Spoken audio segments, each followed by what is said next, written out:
Todos hemos oído alguna vez ese mantra que se ha repetido durante años de que el cliente siempre tiene la razón. Pues bien, emprendedores, quizá esto os sorprenda, pero el cliente no siempre tiene la razón. Quédate y te cuento.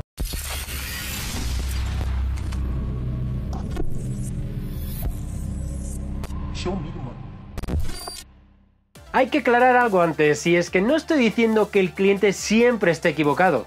Lo que quiero decir cuando afirmo que el cliente no siempre tiene la razón es que cuando hay un conflicto en el que se involucra un cliente y un empleado, hay que procurar ser objetivo y diplomático. Ser diplomático es clave para evitar que el malestar del cliente aumente y perder así una venta. Y al mismo tiempo hay que ser objetivo y evitar así que nuestro empleado se sienta humillado y traicionado. Si resulta que el cliente sí tiene la razón, entonces se pide una disculpa y se compensa al cliente en la medida de lo que se pueda. Y evidentemente al empleado se le da un toque de atención, pero en privado. Porque como siempre os he dicho, el trabajo bien hecho se grita a bombo y platillo.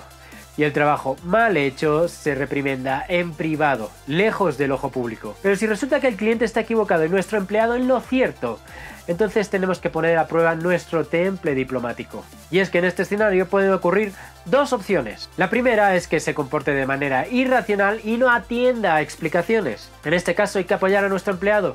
Es preferible perder un mal cliente que perder un buen empleado. Y la segunda es que admita su responsabilidad y todo quede en un malentendido. Y ahora te preguntarás, ¿por qué tienes que arriesgarte a perder un cliente por malo que sea? Pues por la razón, emprendedores, que se os contrata porque vosotros sois expertos en vuestro campo. Vuestro cliente no. Y se os contrata para que le digáis a vuestro cliente lo que le conviene. ¿Cuál es el peligro de hacer exactamente lo que el cliente pide a pesar de saber que no le va a proporcionar los resultados esperados? Pues que evidentemente al no tener los resultados que él esperaba, os culpará a vosotros. Es por eso que el mantra del cliente siempre tiene la razón no es cierto.